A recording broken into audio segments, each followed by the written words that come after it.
છો બધા મજામાં ને? તો મિત્રો આજના વિડિયો લેક્ચરની અંદર આપણે યુનિટ નંબર 2.1 ની ડિસ્કશન કરશું. તો મિત્રો ડિટેલ સ્ટડીની અંદર પેજ નંબર 11 ઉપર આ યુનિટ આપ્યું છે જેનું ટાઇટલ છે અનફર્ગેટેબલ વોલ્ટ ડિઝની. મિત્રો ખૂબ જ અગત્યનું કહી શકાય એવું આ લેસન છે, કારણ કે આ લેસન આધારિત આપણને વોક્યુબલરી પૂછાઈ શકે, એના આધારિત એમસીક્યુ આવી શકે છે. ત્યાર પછી બોર્ડ એક્ઝામમાં ખાસ જે 6 માર્ક્સની 2 શોર્ટ નોટ પૂછાય છે એમાંની એક શોર્ટ નોટ આ લેસનમાંથી હોઈ શકે છે મિત્રો. તો લેસનને બહુ વ્યવસ્થિત રીતે સમજવા માટે પ્રયત્ન કરજો. અને હા, ખાસ આ વિડીયોની સાથે હું આ લેસનના વોકેબ્સની એક પીડીએફ ફાઇલ પણ સેન્ડ કરીશ અને એની અંદર જે સિનોનિમસ એન્ટોનિમસ આપ્યા છે એને વ્યવસ્થિત રીતે પ્રિપેર કરી લેજો મિત્રો. તો ચાલો હવે આપણે ભણીએ unit number 2.1 unforgettable Walt Disney written by Roy Disney. कर दो स्टार्ट. ઓન થઈ ગયો વિડિયો? हाँ થઈ ગયો. તમે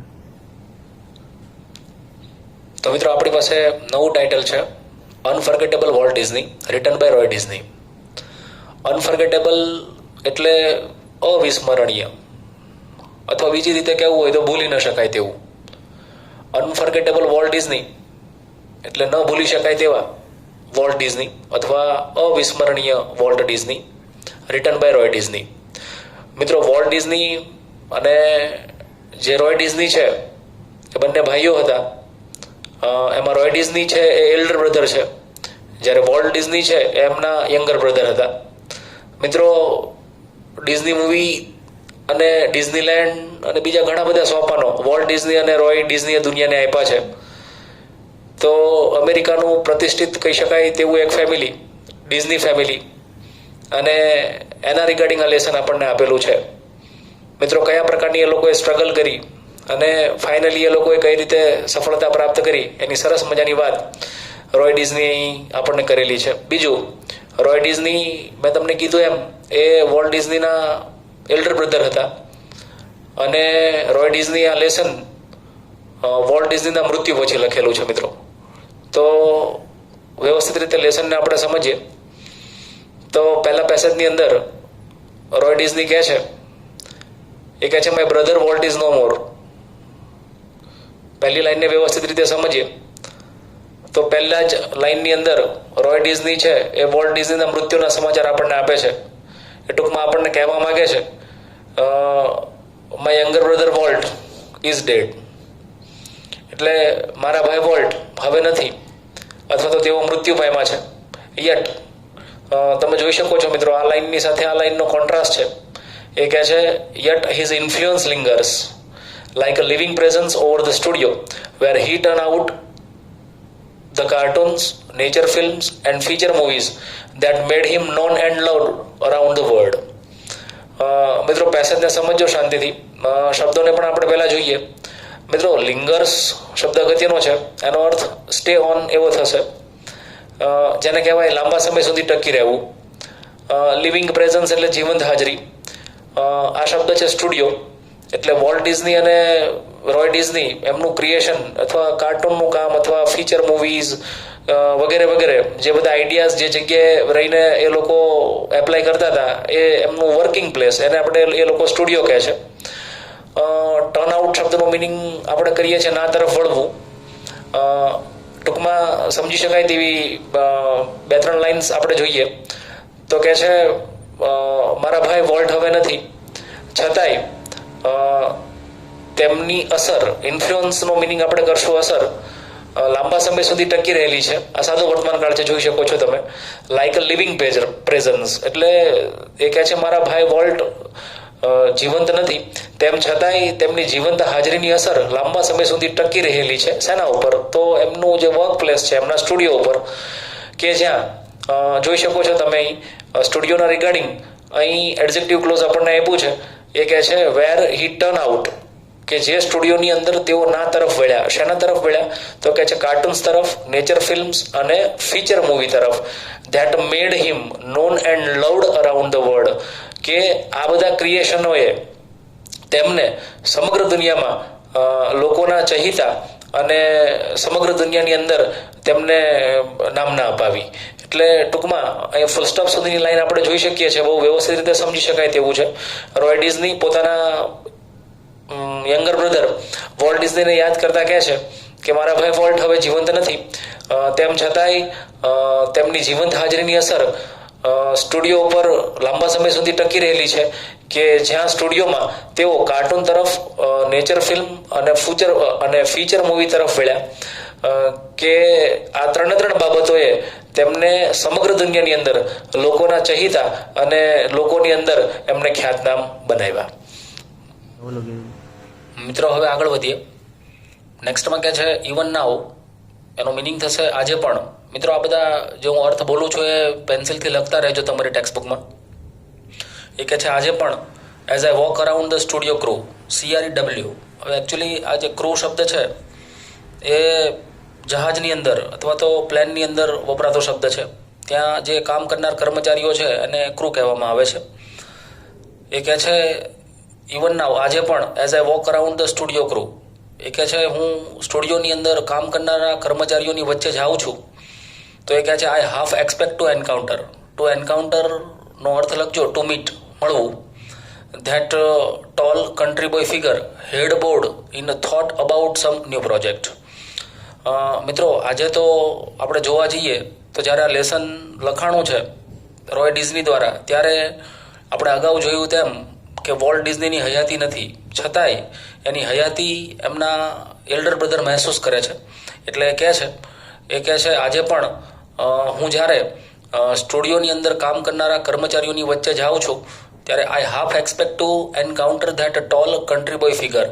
ત્યારે હું તે જેને કહેવાય કે તેમને મળવાની અંશતઃ અપેક્ષા રાખું છું, અડધી પડધી અપેક્ષા રાખું છું. કોને મળવાની? તો અહીં એમનું ડિસ્ક્રિપ્શન આપ્યું છે. તો કહે છે that tall country boy figure. Tall એટલે ઊંચું, કન્ટ્રી બોય ફિગર એટલે ગામડાના છોકરાના શરીરના બાંધા જેવું. એ કહે છે head bowed in thought about some new project. Head bowed એટલે ઝુકાવેલું, એટલે એમનું મસ્તક ઝુકાવીને કોઈ નવા પ્રોજેક્ટના વિચારોમાં ખોવાયેલા હોય તેવા ઊંચા શરીરના બાંધાવાળા તે વ્યક્તિને મળવાની હું અંશતઃ શું રાખું છું? અપેક્ષા રાખું છું. એટલે માય ડિયર ફ્રેન્ડ્સ, ટૂંકમાં આ જે લાઈન છે એ લાઈનની અંદર રોય ડિઝની છે એ એમની હેબિટ જે છે કામ કરવાની એ આપણી સામે વર્ણવે છે. આજે નથી, પણ છતાં એ કહે છે કે આજે પણ એ કર્મચારીઓની વચ્ચે આ રીતે તેઓ કામ કરતા મને મળી આવે તેની હું અંશતઃ શું રાખું છું? અપેક્ષા રાખું છું. નેક્સ્ટમાં જોઈએ, એ કહે છે Walt was so much the driving force behind all we did from making movies to building Disneyland. મિત્રો સમજો, આ લાઈન બહુ સરસ છે. ડ્રાઇવિંગ ફોર્સ એટલે ચાલક બળ. સમજો શું કહે છે? એ કહે છે Walt was so much the driving force behind all we did.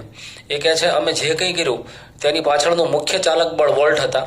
From making movies to building Disneyland એટલે મૂવીઝનું નિર્માણ કરવાથી માંડીને ડિઝનીલેન્ડના બાંધકામ સુધી અથવા ડિઝનીલેન્ડના નિર્માણ સુધી એ કહે છે અમે જે કંઈ કર્યું એનું પાછળનું મુખ્ય ચાલક બળ એ કહે છે વોલ્ટ હતા. એટલે ઘણા બધા પ્રોજેક્ટ આ લોકોએ મૂક્યા છે. તમે જુઓ તો આજે પણ ડિઝની મૂવીઝની અંદર અલગ અલગ પ્રકારના જે મૂવી છે એ ઓલ ઓવર ધ વર્લ્ડની અંદર રિલીઝ થાય છે. ડિઝનીલેન્ડની પણ ઘણી બધી બ્રાન્ચીસ ખુલી ચૂકી છે. પણ આ બધા જ પ્રોજેક્ટ એટલે મૂવીના નિર્માણથી માંડીને ડિઝનીલેન્ડના નિર્માણ સુધી એ કહે છે અમે જે કંઈ કર્યું, અમે જે કંઈ પ્રોજેક્ટ લોન્ચ કર્યા એની પાછળનું મુખ્ય ચાલક બળ એટલે કે મુખ્ય જે માઇન્ડ હતું એ કહે છે વોલ્ટનું હતું. એ કહે છે that people constantly mention his name as if he were still alive. મિત્રો આ પણ સમજવાનું છે. અને આજે પણ લોકો એના નામનો ઉલ્લેખ એ રીતે કરે છે જાણે કે તેઓ હજી જીવંત હોય. નેક્સ્ટમાં એ કહે છે every time we show a new picture or open a new feature at Disneyland. મિત્રો ફીચર એટલે પાસું. એ કહે છે એવરી ટાઈમ, એ કહે છે જ્યારે પણ we show a new picture, એ કહે છે અમે કોઈ નવું ચલચિત્ર દર્શાવીએ છીએ or open a new feature at Disneyland, કે ડિઝનીલેન્ડની અંદર કોઈ નવું સોપાન, કોઈ નવું પાસું અમે જ્યારે ઉમેરીએ છીએ અથવા તો ખુલ્લું મૂકીએ છીએ તો કહે છે someone is bound to say. ત્યારે કોઈક ચોક્કસ પૂછે છે I wonder how Walt would like it. એ કહે છે પેલો પૂછનાર વ્યક્તિ એના માટે આ વપરાયું છે. એ કહે છે મને નવાઈ લાગે છે કે વોલ્ટને આ કેવી રીતે ગમ્યું હોત. મિત્રો સમજવા જેવી લાઈન છે આ. ટૂંકમાં એ કહેવા માગે છે કે અમે જ્યારે અમારા ડિઝની બેનર નીચે જ્યારે કોઈ નવું આજે વોલ્ટ હયાત નથી ત્યારે કોઈ નવું ચલચિત્ર અથવા તો કોઈ નવું મૂવી અમે જ્યારે રિલીઝ કરીએ છીએ કે ડિઝનીલેન્ડની અંદર કોઈ નવું પાસું ખુલ્લું મૂકીએ છીએ, એટલે કે ડિઝનીલેન્ડની અંદર કોઈ નવી રાઇડ કે એવું કંઈ અમે એડ કરીએ છીએ, ત્યારે કોઈ ચોક્કસ પૂછે કે વોલ્ટ નથી પણ જો એ હોત તો એને આ કેવી રીતે અથવા તો કેટલું ગમ્યું હોત. એન્ડ વેન ધીસ હેપન્સ, અને જ્યારે આ બને છે એટલે અમે પેલું નવું ચલચિત્ર ત્યાં રિલીઝ કરી દઈએ અથવા ડિઝનીલેન્ડની અંદર કોઈ નવું પાસું અમે ઉમેરી દઈએ. એટલે કે જ્યારે એ બને છે ત્યારે એ કહે છે I personally realize that it was something he himself had plan. આ સમજવા જેવી લાઈન છે. ત્યારે રોય ડિઝની કહે છે કે હું અંગત રીતે અનુભવું છું કે આ કંઈક એવું હતું કે જેનું આયોજન ખુદ કોણે કર્યું હતું? વોલ્ટે કર્યું હતું. એટલે ટૂંકમાં આ લાઈન આગળ જતાં તમને બધાને વ્યવસ્થિત રીતે સમજાશે. એટલે એ કહે છે for my imaginative ઇન્ડસ્ટ્રીયસ brother left enough project in progress to keep the rest of us busy for many years. મિત્રો, આ જે મેં હમણાં લાઈન સમજાવી એ લાઈન વધારે આ લાઈન સમજાવું ત્યારે તમને સમજાશે. ટૂંકમાં સમજો. એ કહે છે ફોર માય ઇમેજિનેટિવ, એટલે આનું મિનિંગ આપણે કરશું કલ્પનાશીલ, અને ઇન્ડસ્ટ્રીયસ એટલે હાર્ડ વર્કિંગ, જેને કહેવાય સખત મહેનતુ. આ બંને એડજેક્ટિવ છે એ રોય ડિઝની છે પોતાના ભાઈ વોલ્ટ ડિઝની માટે વાપરે છે. એટલે ટૂંકમાં એ કહે છે મારા કલ્પનાશીલ અને સખત મહેનતુ ભાઈએ એ કહે છે left enough project in progress. એ કહે છે ઇન પ્રોગ્રેસ એટલે ગતિશીલ હોય તેવું. એટલે કહે છે મારો કલ્પનાશીલ અને સખત મહેનતુ ભાઈ એ કહે છે ગતિશીલ હોય તેવા ઘણા બધા અથવા તો પૂરતા પ્રોજેક્ટ છોડતો ગયો છે કે એ પ્રોજેક્ટ અમારા માટે અથવા તો અમે જે બાકીના છીએ એને ઘણા બધા વર્ષો સુધી શું રાખશે? વ્યસ્ત રાખશે. એટલે મિત્રો, આ થોડું સમજવા જેવું છે. મિત્રો, એ કહે છે કે એમનો જે ઇમેજિનેટિવ અને ઇન્ડસ્ટ્રીયસ બ્રધર એટલે જે વોલ્ટ ડિઝની છે એણે ઘણા બધા એવા પ્રોજેક્ટ જે ગતિશીલ અવસ્થાની અંદર એ અમારા માટે છોડતો ગયો છે કે જે બાકી બચેલા અમે છીએ એ ઘણા બધા વર્ષો સુધી અમે વ્યસ્ત રહેશું. એટલે ટૂંકમાં આ ઉપરની લાઈન હવે વધારે વ્યવસ્થિત રીતે સમજાય કે જ્યારે વોલ્ટ ડિઝની મૃત્યુ પામ્યા ત્યારે એવા ઘણા બધા મૂવી, એવા ઘણા બધા પ્રોજેક્ટ શરૂ હતા અને તેઓ પોતે મૃત્યુ પામ્યા હતા. એટલે આજે પણ એ લોકો જે કંઈ મૂવી રિલીઝ કરે અથવા તો ડિઝનીલેન્ડની અંદર કંઈ નવું એડ કરે એ મૂળ તો કોના દ્વારા નિર્મિત હતું અથવા તો કોના દિમાગની દેન હતું? તો કે છે વોલ્ટના દિમાગની દેન હતું. અને એ બધા પ્રોજેક્ટ પૂરતા કરતા હજી ઘણા બધા વર્ષો અમને ત્યાં નીકળી જશે. તો નેક્સ્ટ પેસેજ જોઈએ. રોય ડિઝની કહે છે Walt was a complex man. Complex એટલે જટિલ, પણ આપણે એ લઈશું નોટ ઇઝીલી અન્ડરસ્ટેબલ, જેને સરળતાથી ન સમજી શકાય તેવું. એટલે રોય ડિઝની કહે છે Walt was a complex man. એ કહે છે વોલ્ટ એક જટિલ વ્યક્તિ હતા, તેમને સમજવા ખૂબ જ અઘરા હતા. જુઓ શું કહે છે. એ કહે છે to the writers, producers and એનિમેટર્સ.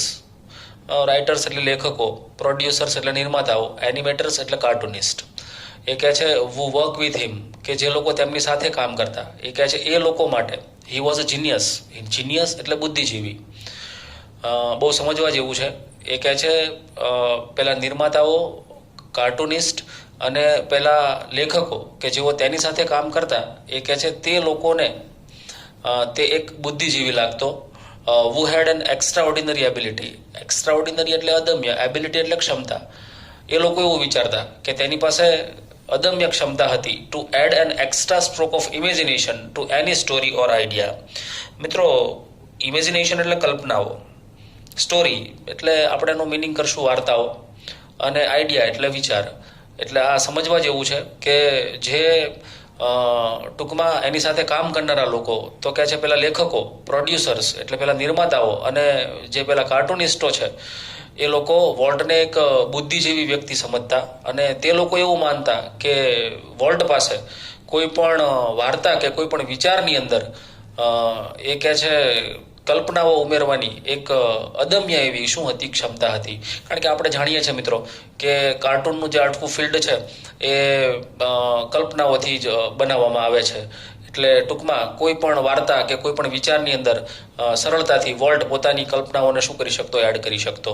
નેક્સ્ટમાં કહે છે to the millions of people who watched his TV show, he was a warm, kindly personality. એ કહે છે bringing fun and pleasure into there houses. મિત્રો, આ ટૂંકમાં કોમન અમેરિકન્સની વાત આ લાઇનની અંદર કરેલી છે. એ સમયની અંદર ટૂંકમાં અમેરિકાની અંદર ઘરે ઘરે અથવા તો ઘણા બધા ઘરોની અંદર ટીવી હતા અને ટૂંકમાં એ કદાચ ટીવીના યુગની શરૂઆત હતી. એટલે એના જે ચાહકો છે અથવા તો એના દર્શકો છે એની વાત આમાં કરેલી છે.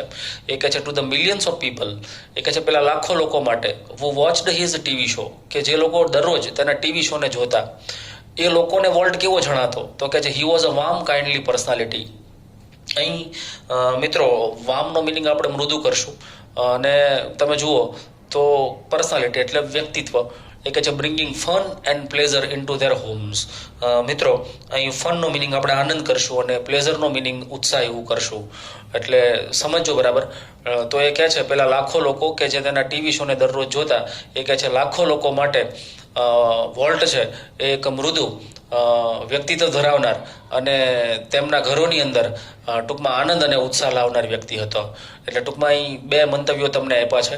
જે લોકો એની સાથે કામ કરતા હતા એ લોકો માટે વોલ્ટ એક બુદ્ધિજીવી વ્યક્તિ હતો અને એ લોકો એવું માનતા કે વોલ્ટ કોઈ પણ વાર્તા કે કોઈ પણ વિચારની અંદર પોતાની કલ્પના શક્તિઓને ઇઝીલી એડ કરી શકતો. અને ટૂંકમાં એના દરરોજ અથવા તો તેના ટીવી શોને દરરોજ જોનાર વ્યક્તિઓ એના દર્શકો એવું વિચારતા કે દરરોજ તેમના ઘરની અંદર અથવા તેમના ઘરોને વોલ્ટ આનંદ અને ઉત્સાહથી ભરી દેનાર એવો એક મૃદુ વ્યક્તિત્વ ધરાવનારો વ્યક્તિ હતો. નેક્સ્ટમાં જોઈએ તો કે છે ટુ ધ બેન્કર્સ હુ ફાઇનાન્સસ. મિત્રો આ સમજવા જેવું છે કારણ કે આ બધા પ્રોજેક્ટ્સ મોટા મોટા હોય અને એના માટે લોનની જરૂર પડે. એટલે ટૂંકમાં એ કહે છે ટુ ધ બેન્કર્સ હુ ફાઇનાન્સસ. ટૂંકમાં ટુ ફાઇનાન્સ એટલે નાણાં ધીરવા. એ કહે છે પેલા બેન્કરો કે જેઓ અમને નાણાં ધીરતા, એ કહે છે I am sure he seem like a wild man hellbent for bankruptcy. મિત્રો આ હેલબેન્ટ શબ્દ છે ને એ ખૂબ જ અગત્યનો છે અને નોંધી લેજો. મિત્રો આ પરીક્ષામાં પૂછાય. એનું સિનોનિમસ થાય ડિટરમિન, જેને આપણે દ્રઢ નિશ્ચયી કહીશું. મિત્રો એ વાઇલ્ડ મેન નો મિનિંગ આપણે કરવો હોય તો જોખમ ઉઠાવનાર. અને છેલ્લો શબ્દ છે બેન્કરપ્સી, આનું સિનોનિમસ થશે ઇનસોલ્વન્સી, એટલે ટૂંકમાં દેવાળું ફૂંકવું એવું કરી શકાય. સીમ શબ્દનું સિનોનિમસ સાઉન્ડ SOUND એવું કરી શકાય, જેને કહેવાય લાગવું કે જણાવવું. એટલે શું કહે છે પેલા બેન્કરો કે જે અમને લોન આપતા અથવા નાણાકીય સહાય કરતા, એ કહે છે મને ખાતરી છે એ લોકોને જે વોલ્ટ છે એ જોખમ લેનાર અને જેને કહેવાય કે એને દ્રઢ નિશ્ચયી વ્યક્તિ. પણ શેની અંદર દ્રઢ નિશ્ચયી વ્યક્તિ? તો કહે છે કે દેવાળું ફૂંકવાની અંદર એમને દ્રઢ નિશ્ચયી વ્યક્તિ લાગતો. એટલે આમ આપણને આ થોડી નેગેટિવ રિમાર્ક લાગે કારણ કે એ લોકો બેન્કર્સ એવું ચોક્કસ માનતા હતા કે વોલ્ટ છે એના અલગ અલગ પ્રોજેક્ટની અંદર વધારે પડતું જોખમ લે છે અને ચોક્કસ એક દિવસે પોતાની કંપનીનું દેવાળું ફૂંકશે. એટલે મિત્રો અહીં 3 ઓપિનિયન આપણી પાસે આવ્યા. પહેલો એની સાથે કામ કરનાર વ્યક્તિનો છે, બીજો ઓપિનિયન છે એના દર્શકોનો છે અને ત્રીજો પેલા બેન્કર્સનો છે. એ કહે છે ટુ મી. અહીં તમે જોઈ શકો છો મિત્રો કે રોય ડિઝની પોતે શું પોતાના ભાઈ વિશે વિચારતા એ કહે છે મારા માટે he was my amazing kid brother. અહીં કિડ બ્રધર એટલે નાનો ભાઈ. એ કહે છે તે મારો અદ્ભુત નાનો ભાઈ હતો. એ કહે છે ફૂલ ઓફ ઇમ્પ્રેક્ટિકલ ડ્રીમ્સ, કે ઇમ્પ્રેક્ટિકલ એટલે બિનવ્યવહારુ, કે જેના સ્વપ્નાઓ ખૂબ જ કેવા હતા, બિનવ્યવહારુ હતા. That he made come true. મિત્રો કમ ટ્રુ એટલે પરિપૂર્ણ કરવું, કે જે સ્વપ્નાઓ તેણે એના જીવનની અંદર પરિપૂર્ણ કરી બતાવ્યા. એટલે અહીં એક છેલ્લે તમે જુઓ તો પોઝિટિવ રિમાર્ક છે. એ કહે છે કે એના સ્વપ્નાઓ કોઈ પણ વ્યક્તિ સમક્ષ મૂકે તો એ બિનવ્યવહારુ લાગે, ઇઝીલી પૂરા ન થઈ શકે તેવા આપણને જણાય. પણ એ કહે છે છતાં એ બધા સ્વપ્નાઓ મારા તે અદ્ભુત નાના ભાઈએ પૂરા કરીને બતાવ્યા. મિત્રો આગળ વધીએ. નેક્સ્ટ પેસેજમાં કહે છે The apple orchard and weeping willows stand green and beautiful at our old farm, where Walt sketched his first animals. મિત્રો એપલ ઓર્ચર્ડ એનો મિનિંગ આપણે કરશું સફરજનની વાડી, અને વીપિંગ વિલોઝ એટલે હર્યા ભર્યા ઝાડવાઓ. જો સાદો વર્તમાન કાળ છે. એ કહે છે stand green and beautiful at our old farm. એ કહે છે અમારા જૂના ફાર્મની અંદર એ કહે છે સફરજનની વાડી અને લીલા હર્યા ભર્યા ઝાડવાઓ એ કહે છે આજે પણ ઉભેલા છે. Where Walt sketch his first animals, કે જે જગ્યાએ વોલ્ટે તેના પ્રથમ પ્રાણીઓના સ્કેચીસ બનાવ્યા. મિત્રો કદાચ વોલ્ટના મૃત્યુ પામ્યા પછી રોય ડિઝની કહે છે કે પેલું અમારી જૂની વાડી અથવા જૂનું ફાર્મ કે જેની અંદર આજે પણ પેલી સફરજનની વાડી અને હર્યાભર્યા લીલા ઝાડવાઓ આજે પણ ઉભેલા છે અને એની વચ્ચે એ જૂના ફાર્મની અંદર એ કહે છે વોલ્ટે તેના પ્રથમ પ્રાણીઓના સ્કેચ બનાવ્યા. એ કહે છે આઈ રિકોલ એટલે રિમેમ્બર, યાદ કરવું. How Walt and I would snuggle together in a bed and hear the haunting whistle of a locomotive. એ કહે છે પાસિંગ ઇન ધ નાઇટ. મિત્રો, લોકોમોટિવ એટલે ટ્રેનનું એન્જિન. કદાચ આ લોકોનું ઘર કોઈ ટ્રેનના ટ્રેકની બાજુમાં હશે. એટલે એ કહે છે મને યાદ છે કેવી રીતે હું અને વોલ્ટ વુડ સ્નગલ ટુગેધર. મિત્રો, આ સ્નગલ શબ્દ અગત્યનો છે. એનો અર્થ થાય લપાઈ જવું. અમે એકબીજા સાથે લપાઈ જતા ઇન અ બેડ, પથારીની અંદર. And hear the haunting whistle. Haunting એટલે ડરાવી દેનાર. Whistle of a locomotive passing in the night. એટલે મિત્રો, આખું જો આપણે સમજીએ તો રોય ડિઝની કહે છે કે મને હજી પણ યાદ છે કે કેવી રીતે હું અને વોલ્ટ એકબીજા સાથે પથારીની અંદર લપાઈ જતા અને રાત્રે અમારા ઘરની પાસેથી પસાર થતું જે ટ્રેનનું એન્જિન છે એ ટ્રેનના એન્જિનની ડરાવી દેનાર વિસલને અમે સાંભળતા. નેક્સ્ટમાં આપણે જોઈએ તો કે છે our uncle Mike was an engineer. એ કહે છે અમારા અંકલ માઇક એ કહે છે વોઝ એન એન્જિનિયર. એ કહે છે તેઓ એક એન્જિનિયર હતા. And he would blow his whistle one long and two shorts just for us. અને તેઓ અમારા માટે બે વિસલ વગાડતા. એમાં એક લાંબી અને બીજી ટૂંકી. એટલે કદાચ એવું વિચારી શકાય કે એ રેલવે ડિપાર્ટમેન્ટની અંદર પોતે એન્જિનિયર હોય અને એ એમના ઘરની પાસેના ટ્રેક ઉપરથી પસાર થાય ત્યારે આ બંને છોકરાઓ માટે પોતે વિસલ વગાડતા હોય. એ કહે છે Walt never lost his love for trains. એ કહે છે વોલ્ટે એના જીવનની અંદર ક્યારેય ટ્રેન માટેનો પોતાનો પ્રેમ છે એ ગુમાવ્યો નહીં. એ કહે છે યર્સ લેટર. એ કહે છે વર્ષો પછી and old fashion train.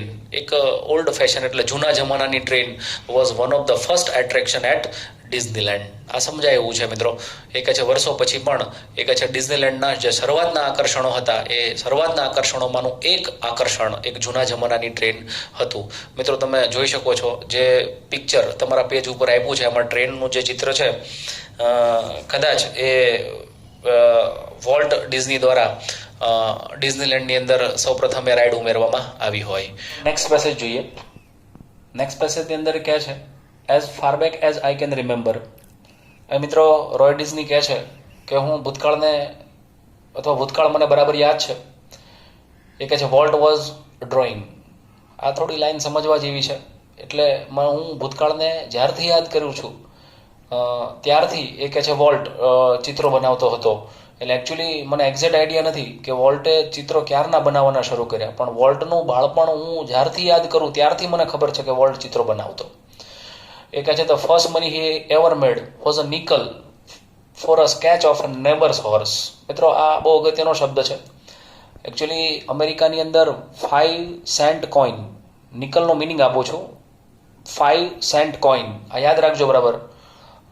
Generally આમ તો 100 સેન્ટ એટલે $1 થતો હશે. એટલે જે નાનામાં નાનો સિક્કો છે એને નિકલ કે, પણ એની વેલ્યુ છે 5 સેન્ટ. એટલે એ 5 સેન્ટ કોઈન નો જે સિક્કો છે એને અમેરિકન શું કહેતા હોય છે? નિકલ કહેતા હોય છે. મિત્રો, અહીં આપણને આપણું પહેલું ટાઇટલ મળશે વોલ્ટ ડિઝની. શોર્ટ નોટ માટેનું યાદ રાખજો, Walt Disney horse to mouse. Horse to mouse કેમ કહું છું આગળ જતાં ખબર પડશે, પણ આપણે તૈયાર કરવાનું છે એટલે હવે ધ્યાન રાખજો. એ કહે છે મને જ્યારથી યાદ છે ત્યારથી વોલ્ટ એ કહે છે ચિત્રો બનાવતો.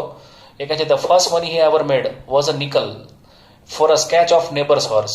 એ કહે છે વોલ્ટ તેમના પડોશીના ઘોડાનું સ્કેચ બનાવીને એ કહે છે એક નિકલ એ સૌ પ્રથમ કમાયો હતો. એટલે આ વોલ્ટ ડિઝનીની પ્રથમ કમાણી છે મિત્રો. એક નિકલ એટલે 5 સેન્ટ કમાણા હતા પોતે, અને એ પોતાના પડોશીના ઘોડાનું પેલું ચલચિત્ર અથવા સ્કેચ બનાવીને.